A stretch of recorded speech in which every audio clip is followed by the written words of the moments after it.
జై శ్రీరామ్. అందరికీ నమస్కారం. వెల్కమ్ టు న్యూస్ అఖండ. నేను మీ కస్తూరి శ్రీధర్. మిత్రులారా, అభినవ స్వర్పణకైనటువంటి మమతా బెనర్జీకి సంబంధించినటువంటి ఒక ఇంపార్టెంట్ అప్డేట్ న్యూస్ అయితే తీసుకొచ్చా. ఖచ్చితంగా ఈ న్యూస్ని అయితే మీరు ఎంజాయ్ చేస్తారు, ఓకేనా? ఈ విదేశీ యూనివర్సిటీలకు ఇదేం దరిద్రమో కానీ ప్రపంచంలో ఉండేటటువంటి ఈ రక్త పిశాచాలన్నింటిని కూడా తమ యూనివర్సిటీలకు పిలిపించుకొని వాళ్ళకి అతిథి మర్యాదలు చేసి వాళ్ళు ఇచ్చే దిక్కుమైనటువంటి స్పీచ్లు విని ఆ యూనివర్సిటీ స్టూడెంట్లు, ప్రొఫెసర్లు అందరూ కూడా ఆనందపడిపోతూ ఉంటారు. ఇలాంటి విచిత్రాలు మనం ఎక్కడా కూడా చూసున్నాం. బహుశా ఈ డబ్బులు కమ్ముడిపోయి ఈ విధంగా చేస్తారేమో తెలియదు, కానీ లేకపోతే ఈ అరాచకానికి కొమ్ము కాస్తారో తెలియదు.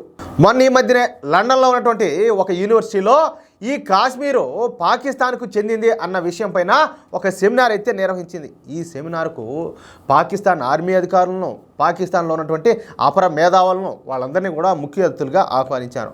వాళ్ళు ఇచ్చేటటువంటి పనికి మాలిన ప్రసంగాలు సొల్లు ఇంట చాపట్లు కొట్టినారు వీళ్ళంతా కూడా.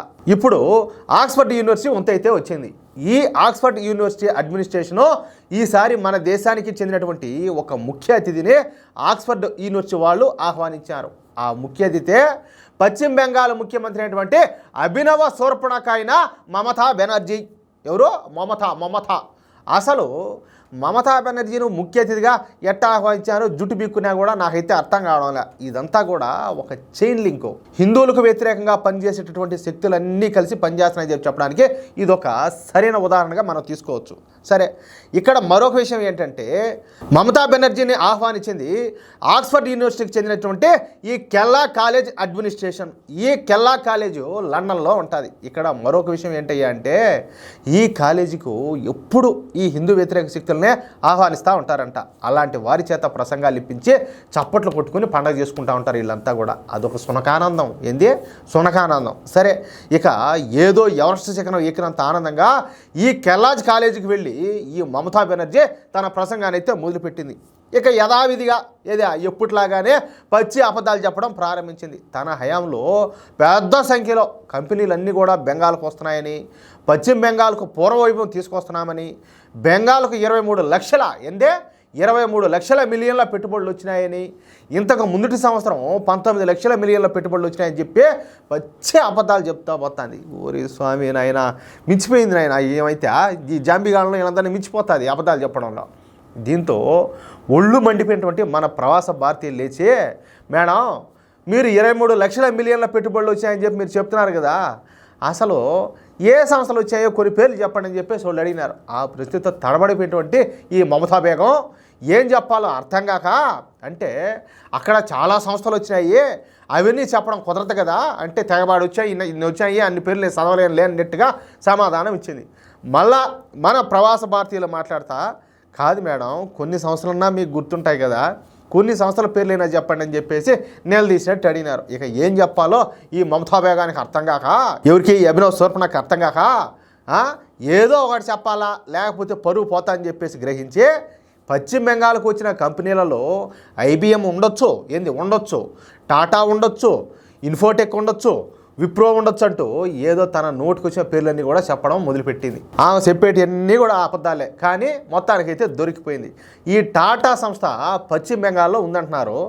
అసలు టాటా సంస్థ పశ్చిమ బెంగాల్లో లేదు కదా మేడం అని చెప్పేసి వాళ్ళు క్వశ్చన్ చేశారు.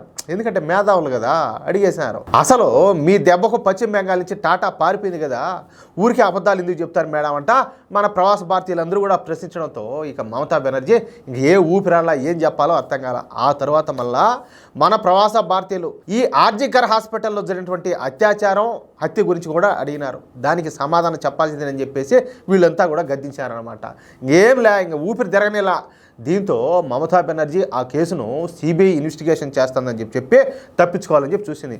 అంటే ఇది CBI ఇన్వెస్టిగేషన్ చేస్తుంది, దీని మీద కూడా మనం మాట్లాడకూడదు అన్నట్టు తప్పించుకోవాలని చూసింది. కానీ మన వాళ్ళు మాత్రం మమతా బెనర్జీని వదలకుండా ఆ అత్యాచారం అదేవిధంగా హత్య ఘటనలపైన సమాధానం చెప్పాల్సిందేనని చెప్పేసి నిలదీశారు. దీంతో ఏ సమాధానం చెప్పాలో అర్థం కానిటువంటి ఈ అభినవ స్వర్పణకు మాట్లాడతా, మీరు ఇక్కడికి రాజకీయాలు చేయడానికి వచ్చినట్టున్నారు, ఇది సరైన పద్ధతి కాదు. అబ్బా ఏమి శుద్ధపూస కబుర్రా స్వామి, మీరు ఏ పార్టీకి చెందినవారో నాకు తెలుసు, ఇదేనా ప్రశ్నలు అడిగే పద్ధతి అంటూ కవరింగ్ ఇచ్చి మెల్లగా అక్కడి నుంచి అయితే జారుకునేది. ఇక్కడ నేను ఒక మాట చెప్పాలా కాదు అంటే ప్రశ్నలు అడిగే పద్ధతి ఇదేనా అంటే ఇంకా వాళ్ళేమి అడగరాని క్వశ్చన్లు ఏమన్నా అడిగినారా?